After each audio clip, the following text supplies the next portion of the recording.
Засгийн газар дотооддоо 49%-ийг хувийн хвшилтэйгээ булаацалтаж байх зур Лондонгийн олон улсын арбитрийн маргаанд Эрдэнэт үйлдвэр ялагдчихэ гэсэн мэдээлэл монголчуудын хувьд өнөөдрийн хамгийн таагүй мэдээ.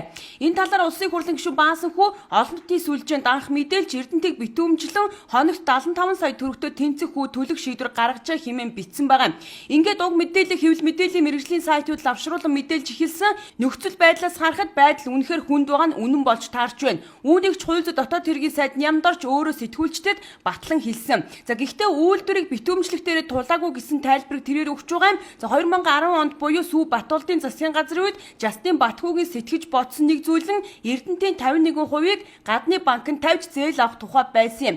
Ингээд тухайн үеийн төрийн өмчийн хорооны дарга сугар засгийн газрыг төлөөлж Батхүүд батлан даалт гаргаж өгснөөр өнөөдөр ийм асуудал үүсчихэд байна. Хамгийн ноцтой нь Батхүү гэгч нөхөр уг мөнгөөр өөрийн шунлаа гүйцэлдүүлж гацууртын ордод хайгуул хийж нөөц тогтоох нэрээр шингээж гисэн байдаг. Ингээд уг ажил нь бүтлгүүтэж өөрөө л уурдуулчихлаа хэмээн тухайн үед мэдээлэл хийж материалын үлмэс унгаасан. Үүнийхээ төлөө тэрээр орон шоронд орж зовсонгүй биеийн муудсан нэрийдлэр биеэр гавьтаа ял идлээгүй өнгөрсөн. Ингээд түүний авч өрн таран хийсэн 109 сая $1 өр өнөө хүртэл төлөгдөлгүй явсаар Монгол улс Эрдэнэтийн 51%-ийг алдахад хүрээд байна. Тухайн үед батлан даалт гаргаж өгсөн засгийн газрын асуудалд өөртөө хариуцагчаар татагдах нь тодорхой. Харин бодит нөхцөл байдлыг тодруулахаар хууль зүйн дотоод хэргийн сайд Нямдорчоос өнөөдөр энэ талаар тайлбар нэхэж асуулаа.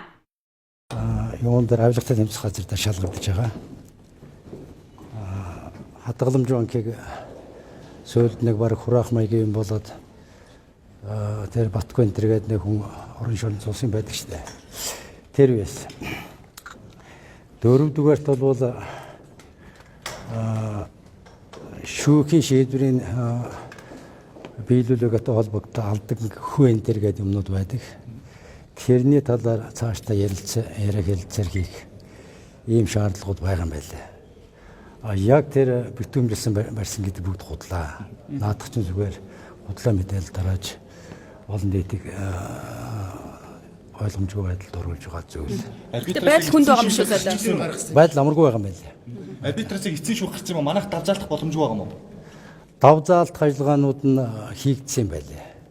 Тэгээд ойлгохтой юм болоогүй шинжтэй юм байлаа. Нaan чинь сүртэй нууц юм байхгүй шүү дээ. Байнга л энэ явагдал энэ арчилсан намынх нь төрлөл яриад байгаа асуудал шүү дээ. Тийм биз? Байнга л тэр өмнөх эрх баригчдын үед ч гэсэн асуудал яригдал байсан юм байлаа шүү дээ. Тэр асуудлаар чинь хэрэг үүсгээд хүн хорьсон гэж би та нарт хэлвэ. Одоо хууль зүйн яамнаас ямар нэг байдлаар ер нь оролцож байгаа юм уу?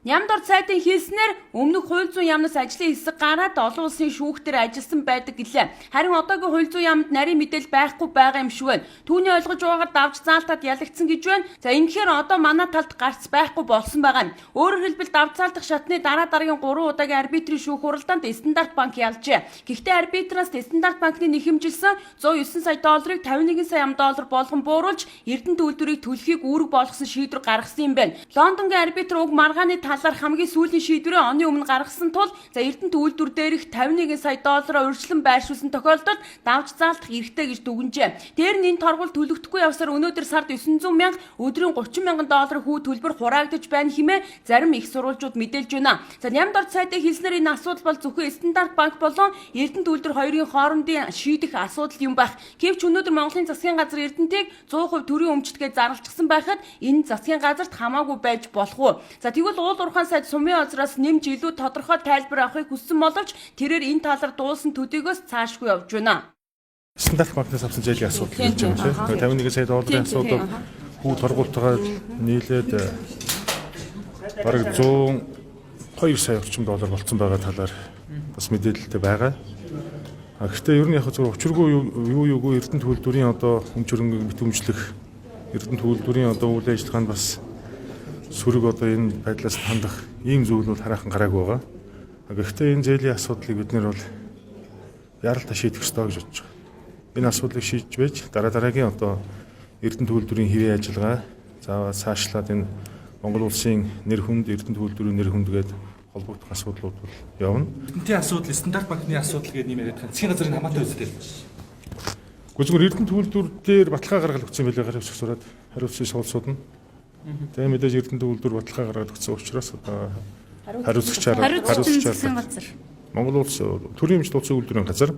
За мэдээж засгийн газар одоо төлөвлөж оролцох нь ойлгомжтой шүү дээ. Тэгвэл Эрдэнэт үйлдвэрийн туузын дарга бямс сүрэнтэй төрийн ордонд тарлаа. Ирэх биш төлөөлөл удирдах зөвлөлийн дарга нь нөхцөл байдлыг ярих байх гэтэл Эрдэнэт удирдлагууд өөрсдөө мэдээлэх ёстой хэмээн өөрөөсөө зайлуулж байна. шүү дээ. Засгийн газрын асуудал ямар байр суурьтай байна? Тэгэхээр энэ стандарт банктай холбоотой асуудал гэдэг одоо бас нэлээд яриад байсан та нар мэдж байгаа. Тийм тэгээд одоо үйлдвэрийн удирдлага хэв мэдээллийн албаас бол тодорхой мэдээллийн талаар хийн. Тэгэхээр Ямар байр Ямар суурьтай байгаа юм бэ? арбитр дээр ерөн байдал хүнд байгаа гэсэн юм. Энэ дээр Цаашдаа ер нь яг арга хэмжээ авахар төлөвлөж байгаа юм бэ? одоо яг хэдэн долларын хүрээнд авч байгаа. Монгол улсын одоо эдийн засгт чухал байр суурьтай энэ үйлдвэрийн асуудлаар албан ёсны мэдээллийг үйлдвэрийн удирдлага хийн. Тэгэхээр би нэг л зүйлийг тодорхой хэлье. Эрдэнэт үйлдвэрийн хэвийн үйл ажиллагаанд аливаа нэг одоо сөрөг үр дагавар энэ дээр огт байхгүй гэдгийг хэлье. Ийхүү яриа тайлбар өгсөн албан тушаалтнуудын байгаа байдлаас харахад тэд үнэхээр мэдэхгүй байна уу? Эсвэл мэдсэн ч мэлзээд байна уу гэсэн хоёр төрлийн эргэлзээ байна. Энэ том асуудал үүсчихэд байхад мдээгүй байна гэхэд хэцүү. Ямар тач байдал хүндэрсэн байгаа нь тодорхой байна. За арайч гадны шүүхэн орж ирээд ганц үйлдвэрийг мань битүүмжилдэггүй юм а гэхэд зээлсэн банк нь мөнгө авчил таарах байх. Гэтэл Эрдэнэтийг барьцаалаад өгсөн хувьд зээл авсан Батхүү гэж хүн өнөөдөр Орос руугүй алга болсон байна. Харин Батлан далд гаргаж өгсөн Сугар гэж хүн үндсэн хуулийн цэцгийн толгой дээр залраад үүрэглэж суун оюума мэдээллээ.